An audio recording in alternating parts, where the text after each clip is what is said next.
al Salmo 62, de los versículos del 5 al 7, donde dice el rey David: alma mía, en Dios solamente reposa, porque de Él es mi esperanza. Él solamente es mi roca y mi salvación. Es mi refugio, no resbalaré. En Dios está mi salvación y mi gloria. En Dios está mi roca fuerte y mi refugio.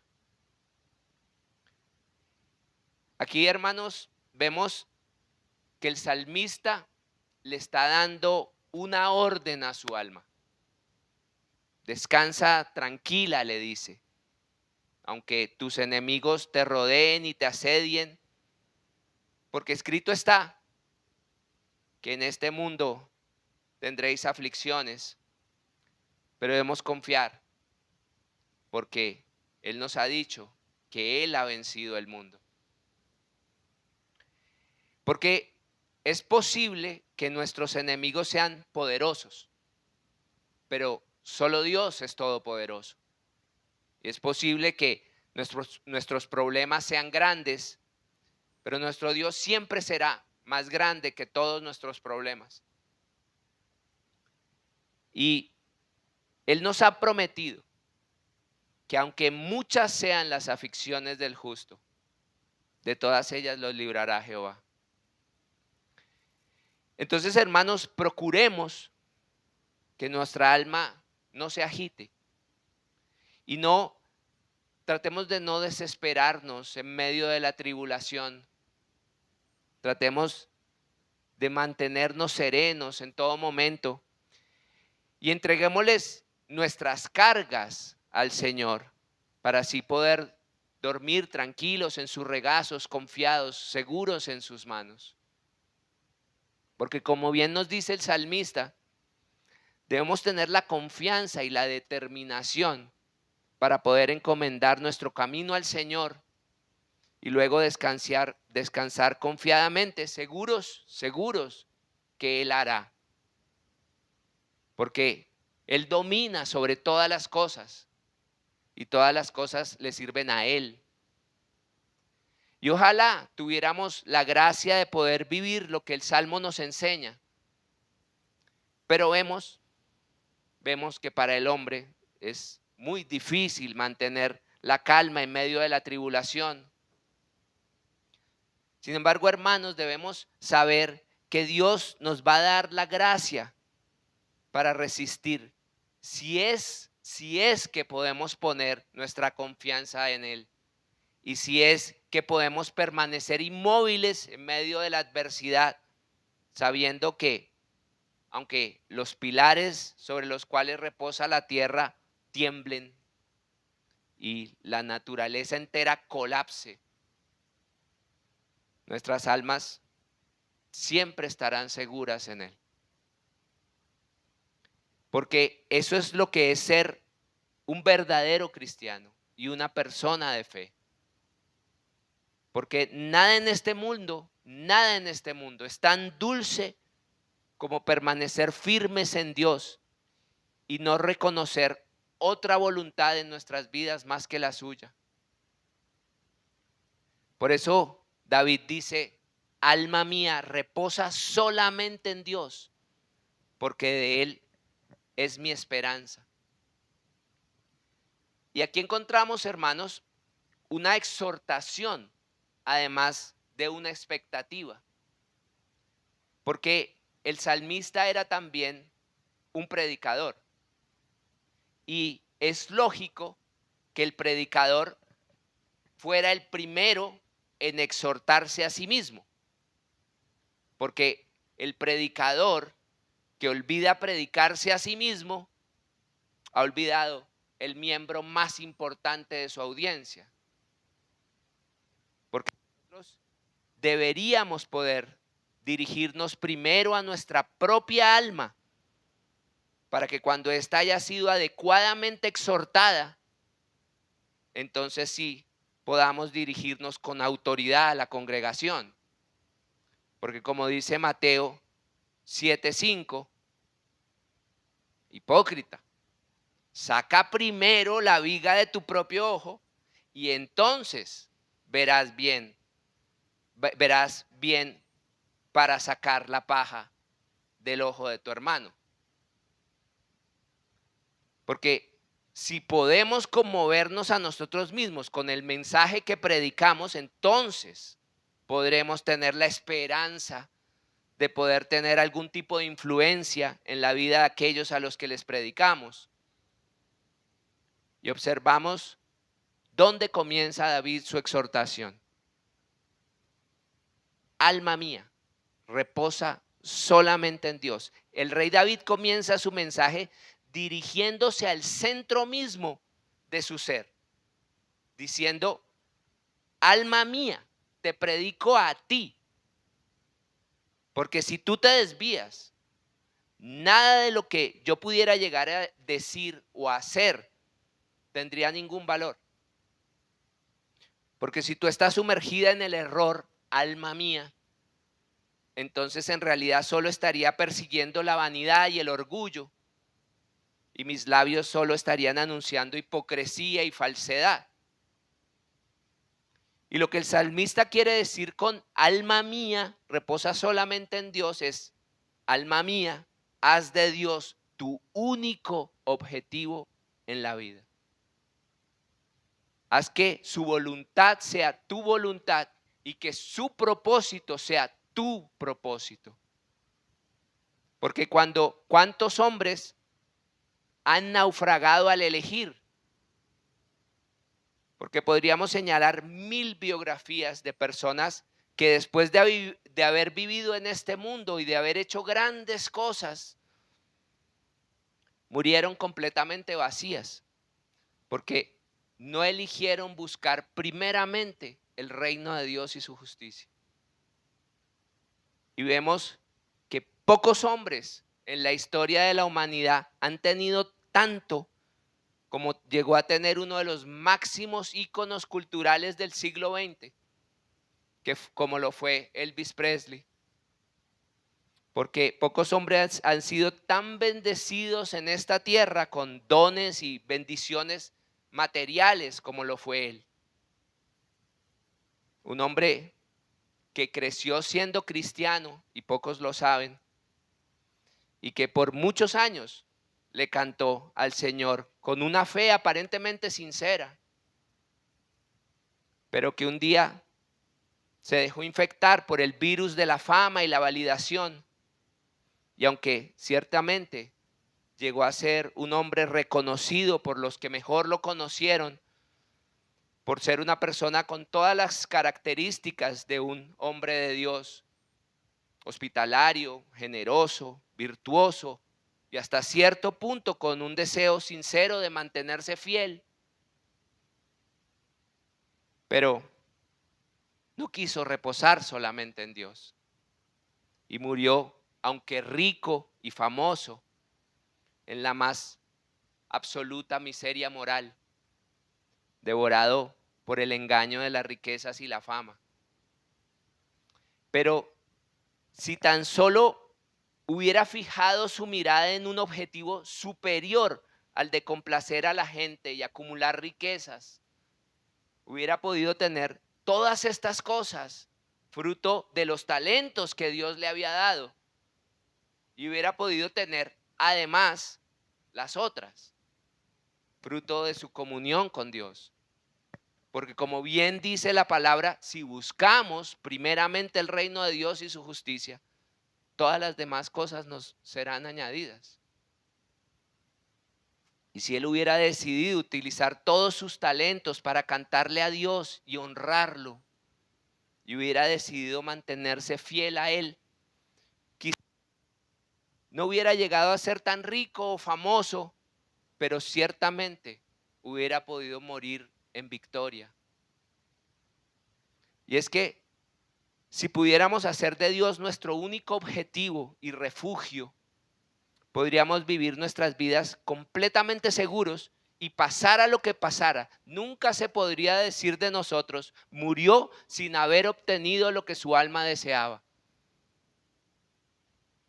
Pero ¿cuántos de los que estamos hoy aquí no estaremos cometiendo el mismo error que cometió Elvis? Aunque de pronto a menor escala. Porque si vivimos para el mundo, si vivimos para satisfacer nuestros deseos carnales, o si vivimos para satisfacer a los demás, vamos inevitablemente a morir decepcionados. Por eso el salmista nos invita a que hagamos de Dios nuestro único objetivo en la vida. Y todas las demás cosas que necesitamos para vivir una vida en abundancia nos van a ser añadidas. Porque Dios es bueno, porque Dios es fiel, porque Dios es abundante. Porque la piedad con contentamiento es de gran ganancia. Y no tenemos cómo perder, haciendo de Dios el principal objetivo de nuestras vidas.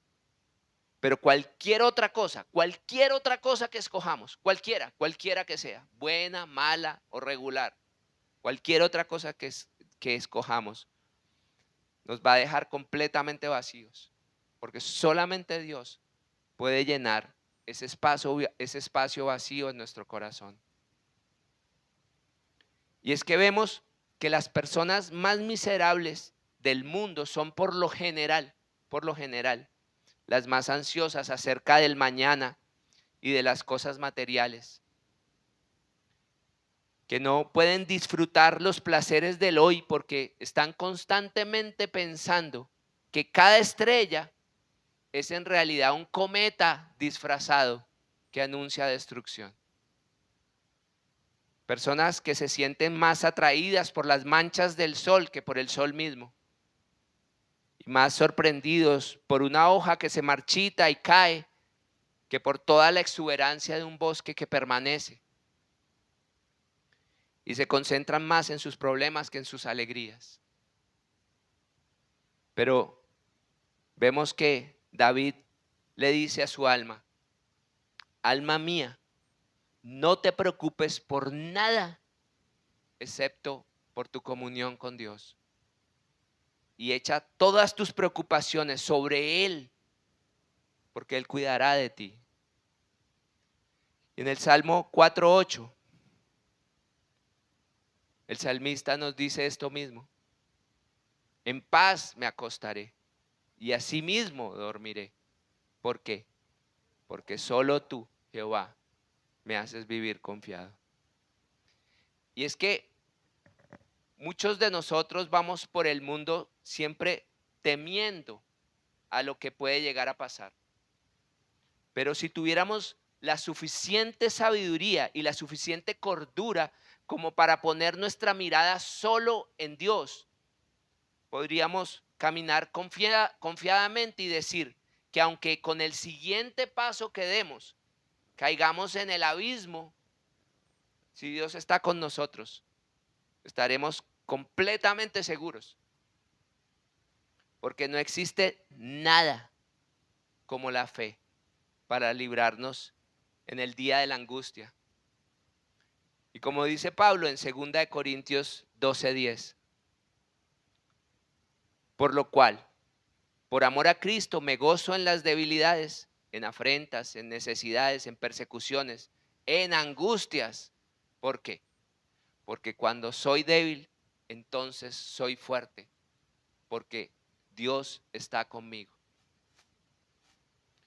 Y miremos las aves del cielo, que no siembran ni ciegan, ni recogen en graneros, y nuestro Padre Celestial las alimenta. Por lo cual, no digamos qué comeremos o qué beberemos, porque son los impíos los que se preocupan por estas cosas. Pero nuestro Padre Celestial sabe que tenemos necesidad de todas ellas. Pero cuán feliz es la persona que puede decir con toda confianza: yo dependo solo de Dios y de su providencia.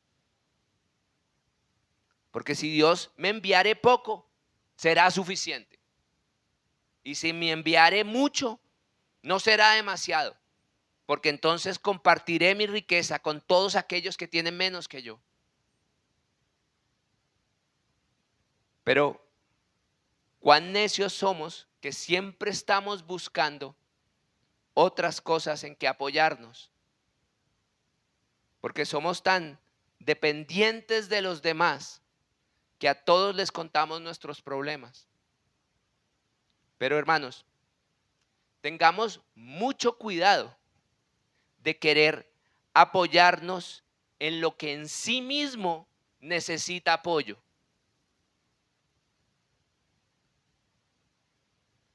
Porque estaríamos en realidad deshonrando a Cristo. Y cuando esa persona en la que hemos estado poniendo nuestra confianza haya sido arrebatada de la tierra, vamos a sentir que hubiera sido mejor si nos hubiéramos apoyado solo en Dios. Porque la realidad es que nunca podremos avanzar los intereses del reino de los cielos en esta tierra mientras no seamos hombres y mujeres a los que no les importe lo que el mundo pueda hacerles. Porque personas que digan, si no quedare nadie más en este mundo que quisiera hacer lo correcto, entonces con la ayuda de Dios yo lucharé contra todos y lo haré sin buscar jamás la voluntad o el consentimiento de los hombres. Antes bien, sea Dios veraz y todo hombre mentiroso. Y cuánto necesitamos hoy en día en las iglesias a hombres y mujeres de Dios que no necesiten ser aprobados por los demás, porque saben perfectamente en quién han confiado. Y que dicen, como decía Pablo en 2 de Timoteo 1:12, por lo cual asimismo padezco esto, pero no me avergüenzo. No me avergüenzo, ¿por qué? Porque yo sé en quién he creído y estoy seguro que es poderoso para guardar mi depósito para aquel día.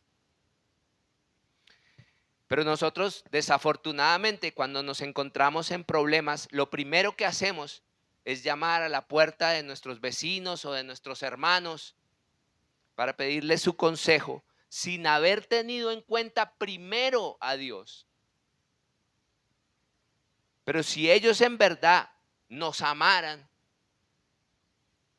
lo primero que preguntarían es si ya hemos acudido a Dios con nuestros problemas. Y no nos darían su consejo hasta que Dios nos haya dado el suyo. Porque si en verdad queremos conocer el camino que conduce a la salvación, tenemos que tener a la palabra de Dios como nuestra brújula. Y si queremos saber cómo dirigir nuestro barco a un puerto seguro en las orillas de la eternidad, entonces tenemos que poder poner el timón en las manos del Señor. Porque ciertamente podríamos evitarnos muchas angustias, hermanos. Pudiéramos dejar que Dios tome el timón de nuestras vidas. Y no hagamos como algunos que vienen a Dios a pedirle su consejo cuando ya han tomado una decisión en su corazón. Porque muchas veces tomamos primero la decisión sobre aquello que queremos hacer para luego ir y arrodillarnos delante de Dios a pedirle que respalde lo que ya hemos decidido en nuestro corazón. Pero si pedimos el consejo de Dios y luego no lo seguimos, en realidad estaremos haciendo nuestra voluntad y no la suya. Porque nos gusta pedir la dirección de Dios, nos encanta. Pero siempre y cuando ésta nos señale el camino que nosotros ya hemos decidido seguir. Proverbios 16:3 nos dice: encomienda a Jehová tus obras y entonces tus pensamientos serán afirmados. Y hay una historia muy interesante que ilustra todo esto. que cuenta que durante el asedio de Copenhague, bajo el mando de Lord Nelson, un famoso almirante británico, ocurrió algo que impresionó a todos los que llegaron a escucharlo. Y es que después de casi 4 días de un intenso bombardeo por parte de la flota británica a Copenhague, cuando ya había terminado el enfrentamiento y las fuerzas danesas se habían rendido, uno de los exploradores británicos enviados a hacer una inspección de la devastación que había dejado el bombardeo, descubrió una pequeña casa solitaria, completamente intacta en medio de aquel desastre. Porque mientras todo a su alrededor estaba completamente devastado, aquella única casa había resultado completamente ilesa. Y al preguntar, los habitantes del lugar le contaron al explorador que aquella era la casa de un ministro cristiano, quien, no habiendo querido luchar en la batalla, pero tampoco abandonar su hogar, había permanecido en él en oración junto con su familia. Y Dios había sido para ellos un escudo en medio de la batalla. Y como dice Salmos 91:7, caerán a tu lado 1000 y 10,000 a tu diestra, mas a ti no llegará. Y aquel hombre, aquel ministro cristiano, había creído en el principio de la no resistencia. Dios, en quien confiaba, no permitió que fuera herido. Porque recordemos que el Señor Jesucristo nos llama a no resistir el mal, que si alguien nos golpea una mejilla, le ofrezcamos también la otra. Y que seamos amables no solo con los agradecidos, sino también con los injustos. Y que perdonemos a nuestros enemigos, bendiciendo a los que nos odian y orando por los que nos maltratan. Pero la verdad es que a nosotros no nos gusta hacer esto. No nos gusta hacerlo, pero hasta que no lo hagamos, no conoceremos el verdadero poder de la fe y no podremos tampoco ver la gloria de Dios en medio de la angustia. Hasta que nosotros no descansemos en Él. Hasta que nosotros no confiemos solamente en Él. Hasta que nosotros no dejemos de luchar en nuestras propias fuerzas y nos encomendemos solamente a Él. Y acerca de esto, Hebreos 11:11 nos recuerda la historia de Sara, esposa de Abraham, donde dice que por la fe también la misma Sara, siendo estéril, recibió fuerza para concebir y dio a luz aún fuera del tiempo de la edad. ¿Por qué? Porque creyó que era fiel quien lo había prometido. Y en los momentos en que no sabemos de dónde va a venir nuestra próxima comida, démonos cuenta que el Señor alimenta a los cuervos y no los deja morir de hambre. Y en lugar de buscar amigos que nos socorran, presentemos nuestro caso delante de Dios en oración. Y tan seguros como que la Biblia es verdadera, Él no nos abandonará. Y si alguien nos ha afligido y ha difamado nuestro nombre, dejémoslo estar. Porque mía es la venganza, dice el Señor. Porque resistir la calumnia solo la va a empeorar. Y no estoy diciendo, hermanos, que esto sea fácil de hacer. Porque no es fácil ver la luz al final de un túnel mientras estamos pasando por la prueba. Y no es fácil resistir la angustia que nos quiebra y nos pone de rodillas. Ver a nuestros seres queridos enfermos y ser incapaces de ayudarlos. No es fácil. Y vemos que en ese momento hasta los más fuertes lloran y sus corazones se quebrantan cuando ven a los que aman sufriendo. Pero nosotros en ese momento lo que debemos hacer es aferrarnos más a Dios, encerrarnos en nuestra habitación secreta y decirle al Señor que tenga misericordia de nosotros y de nuestros seres queridos, y que si es su voluntad, los libre del mal. Y no deshonrarlo, renegando de su voluntad, sino más bien echando nuestras cargas sobre Él. Porque quizás estamos cargando un peso que Él ni siquiera sentiría. Porque lo que para nosotros es una carga aplastante, para Él en realidad sería solo un suspiro insignificante. Y como nos dice el Señor Jesucristo en Mateo 11:28, venid a mí, todos los que estáis trabajados y cargados, y yo os haré descansar.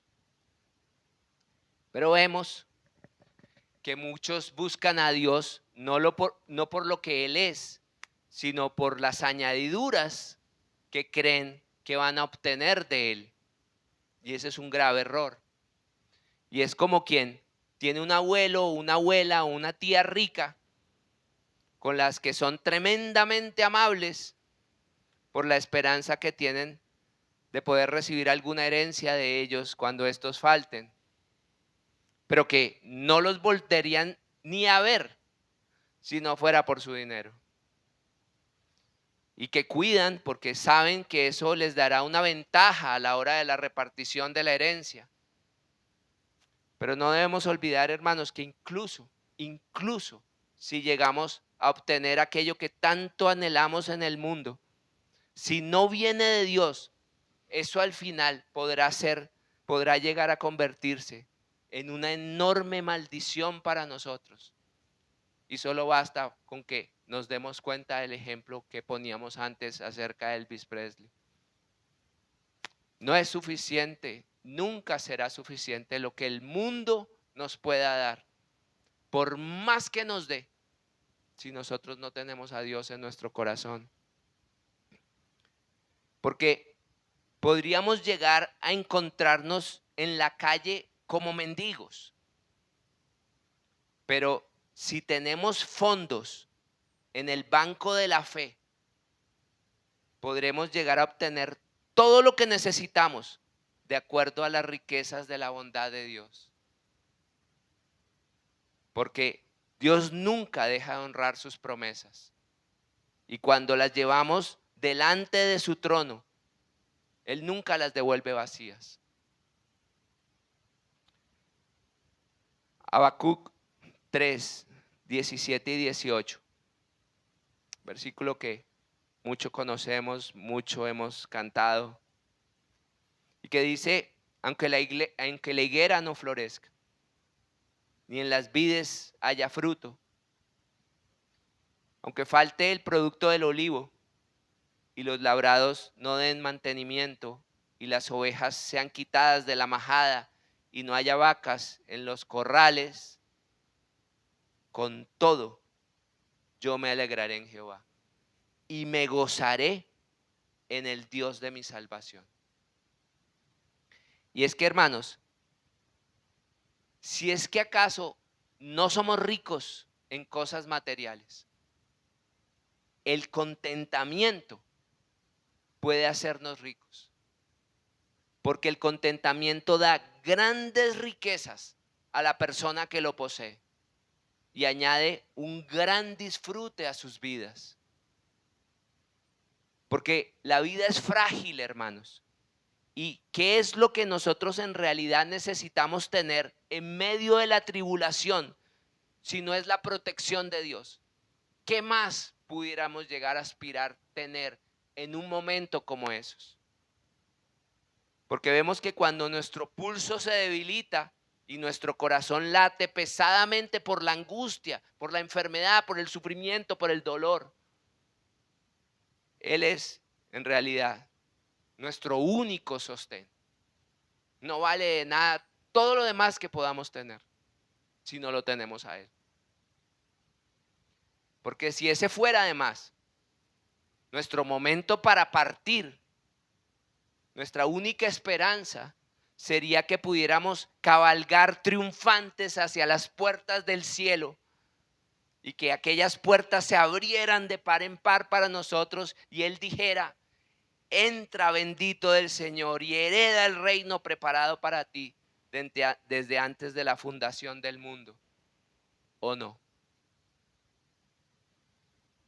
Pero entonces, si nuestra expectativa es Dios, vivamos como para Él. Y vivamos, sí, esperando un mundo mejor, pero creyendo que este mundo es lo suficientemente bueno si lo tenemos a Él. Porque aun si tuviéramos que morir completamente solos y abandonados, nuestra fe en Él seguiría siendo nuestro mayor tesoro. Porque si la tumba fuera lo que a muchos les parece que es el final de todo, y nuestra lámpara se apagara en la oscuridad eterna, y nuestros cuerpos volvieran al polvo de donde fueron tomados, todavía valdría la pena creer en Dios solo por lo que Él es y por lo que ha hecho por nosotros. Porque solo la fe puede darnos, solo la fe puede darnos los placeres más dulces de la vida. Y es solo nuestra fe en el Señor Jesucristo lo único que puede darnos la esperanza y el consuelo de una vida eterna. Pero cuidado, hermanos, porque debemos recordar también que el que no cree ya ha sido condenado. Y que el que descuida una salvación tan grande, inevitablemente perecerá. Porque eso es lo que nos dice la palabra de Dios. Que Dios, hermanos, nos conceda que ninguno de nosotros tenga que despertar algún día para descubrir que eligió mal a la hora de decidir en quién tenía que haber reposado su alma. Pero como nos dice Salmo 145, 18,